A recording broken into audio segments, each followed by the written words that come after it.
Hey folks, and welcome back to another top 10 list looking at the strongest Pokemon of a typing. In the last video, we lit things up with the fire typing, but today, we're gonna try and stay as far away from fire as possible.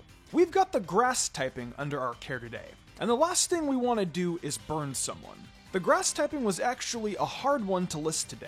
It definitely leaned in the legendaries just like the fire types. But then I realized just how many good grass types didn't even make it into the 8th gen, like Serperior.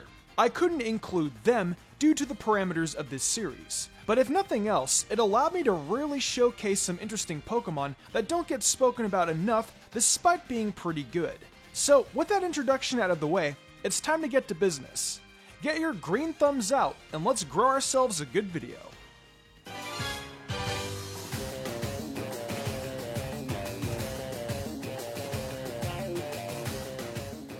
So let's begin the cultivating process with our first Pokemon of the day, being the Alolan starter Pokemon, Decidueye. It leans into being a great Pokemon thanks to its access to Defog.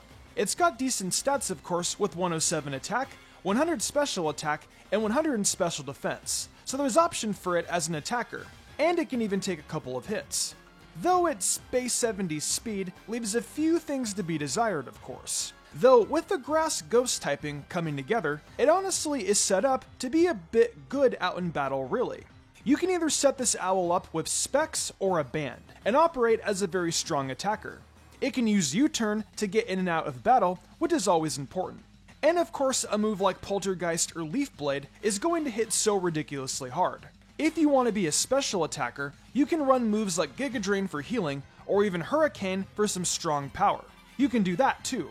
Regardless of what you choose to do, you can either trust Decidueye to handle all your defogging needs, or just a nice attacker. It's all on you. And while Decidueye isn't perfect, it's a great Pokemon to open the list today.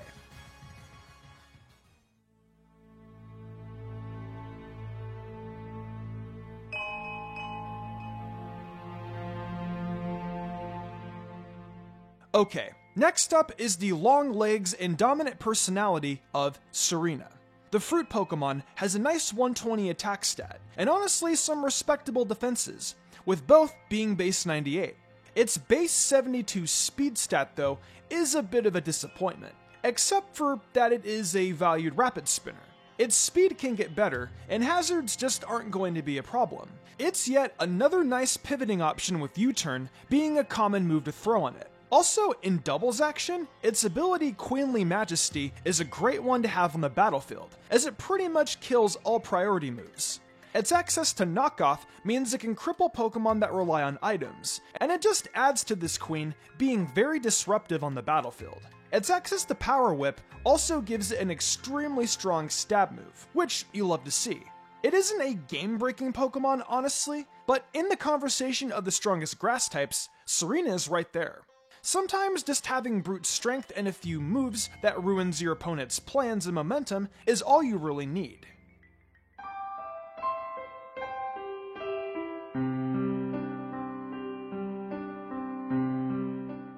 We move on now to one of my favorite grass-type Pokemon, the great Roserade. It's carried by just how good it is in BDSP, as it isn't always the best option for Sword and Shield's competitive, and really isn't a worthy Pokemon for doubles. However, Roserade is definitely the kind of Pokemon you want to turn to if you're seeking some good setup with hazards. Its speed is base 90, which is frankly pretty decent for the position it is in, and it's not too poor of an attack either, considering that great base 125 special attack. So you can set up spikes and toxic spikes, and even turn to something like Sleep Powder to help expedite the situation. Its access to Giga Drain gives it recovery, but it can also just hold some Black Sludge, and then go full power with moves like Sludge Bomb and Leaf Storm instead. That poison grass typing is nice defensively, and you've just got a decent chance to succeed when you run out Roserade as your lead in competitive BDSP matchups. I'm definitely glad to get to talk about Roserade today in this video, and hope to talk about it more on the poison type list.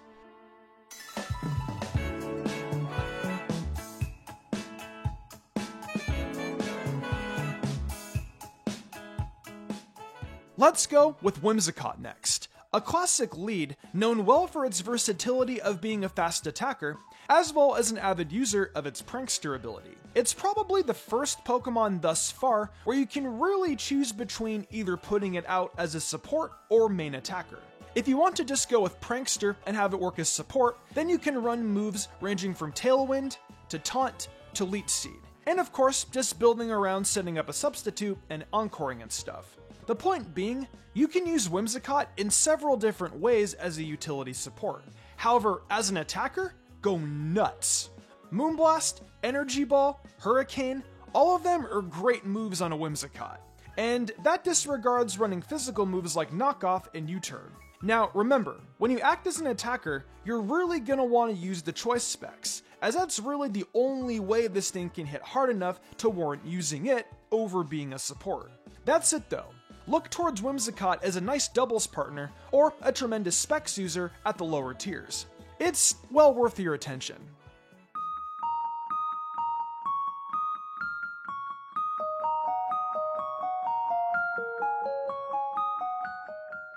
We're gonna close out the first half of the list with a classic wall in the grass types, the fantastic Tangrowth.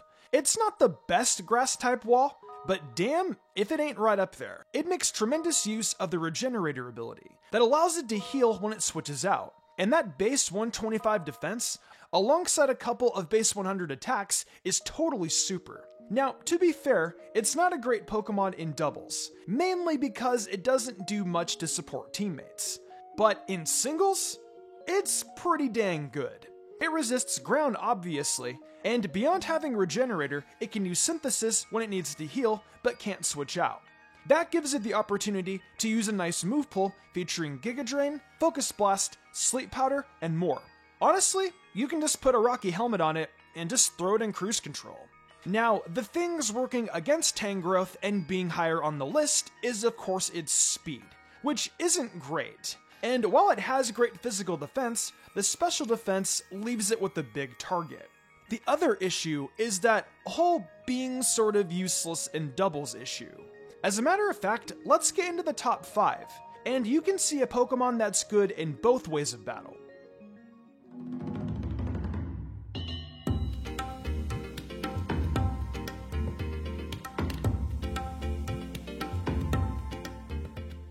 Opening the top 5 is Amoonguss, the true best support wall among all the grass types. It's no imposter, and trust me, this isn't sus.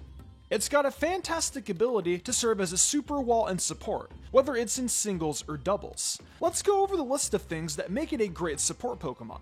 We'll start with access to Rage Power, that any wall would love to have in doubles. Then of course, it's got Regenerator, so healing will be a nice and easy thing to accomplish. Its defenses aren't jump off the page by any means, but in this regard, it's how Amoonguss uses them that makes all the difference. Being a mushroom, Amoonguss of course has access to Spore, which is one of the best moves in the franchise, so you can definitely see it excelling using that move as a catalyst towards domination. Speaking of sleeping, don't sleep on Amoonguss's attacks. Giga Drain and Sludge Bomb absolutely play well, and are massive threats to fairy types, and of course tons of water type Pokemon. Amoonguss is just the consummate supporter and is way too good out there in both singles and doubles. Much like its generational contemporary Ferrothorn, you can count on Amoonguss when you need to keep a Pokemon alive for a while.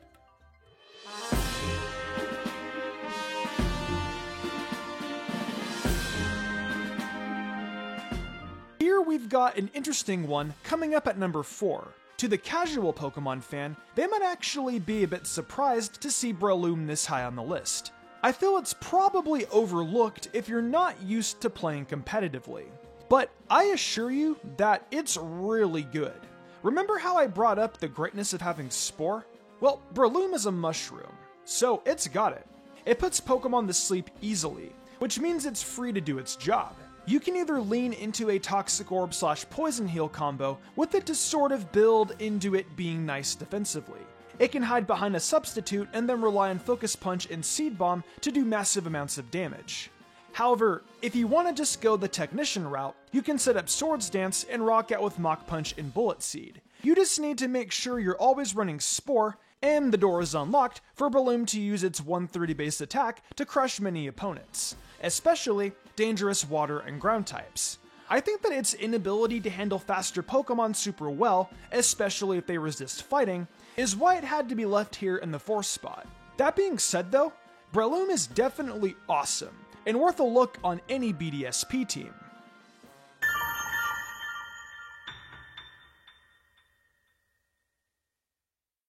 The top 3 is started today by the awesome, outstanding, super powerful Venusaur.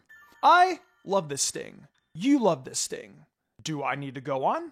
Well, of course I do. Or else this list is a little fraudulent. Venusaur thrives in the sun with its chlorophyll ability, boosting the base 80 speed it has by quite a bit. When you improve its speed, you can make fantastic usage of its great special stats.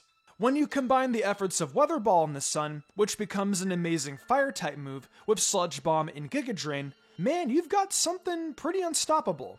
That leaves you with coverage, powerful stab, and a great way to heal. Who doesn't love that?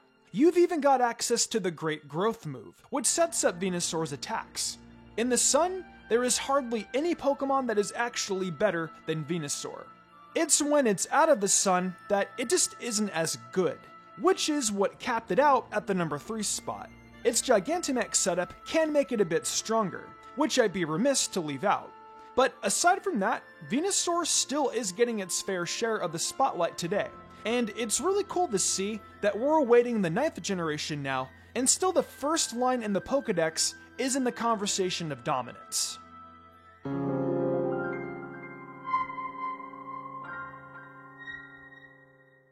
Now, this is sort of surprising. The number 2 spot is going to be occupied by Ferrothorn, not ending up at the top like it did with the Steel typing. It's still one of the best Pokemon in the 8th generation, but if nothing else, it coming in second here today is proof that the Grass typing has some incredible representation. It covers anything. Fairy types, water types, ground types, you name it. Through either running hazards alongside Leech Seed, or just wearing the Rocky Helmet and letting those iron barbs work to create chip damage. Ferrothorn is dominant and annoying in any sort of role. Seriously, knockoff, body press, power whip, all offensive options if you want to lean into that side of things while still being able to be dominant. It's only afraid of fire types, but even then, it's a fear you don't really need to worry too much about. There's way too many good things that Ferrothorn can do that it isn't bogged down by what it struggles with. It's not the best grass type, but it's damn close. I respect the hell out of this weird seed.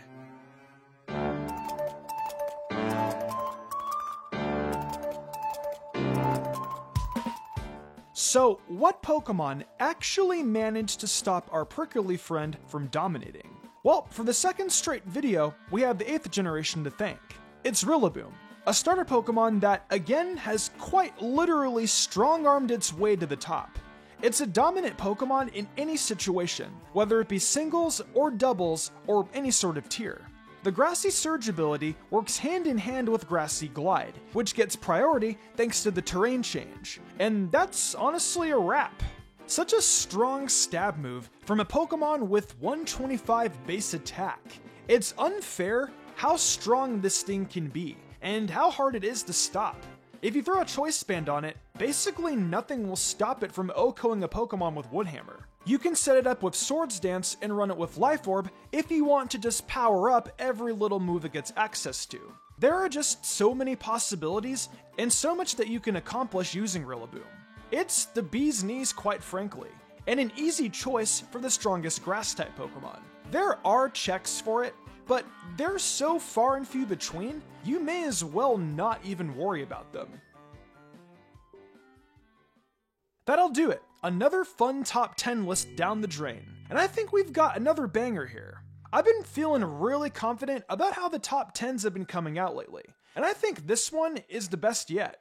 Next time, we're going to check out the water typing, completing the starter type trifecta we've been working on with the last video and this one. Let me know what you guys thought about this lineup, and if there are any changes you'd make. I look forward to checking out your comments. Welcome back to the outro, folks, your favorite part of the video. Thank you for enjoying another Mystic Umbreon video. We made it through the end of the 8th generation, and now we begin the long trek into late 2022 where Pokemon Scarlet and Violet await us. It's a whole new world we'll live in, but we still gotta catch them all. However, there's still a ton of videos to do and experiences to have until then. If you're interested in more Mystic content, check out my TikTok and the Mystic Umbreon Shorts YouTube channel. If we get the 10K followers on TikTok, I'll be doing a viewer's choice video. If you like Genshin Impact, check out my Genshin channel Teibachinary. So if you all enjoyed, be sure to leave a like and subscribe for more. See you next time.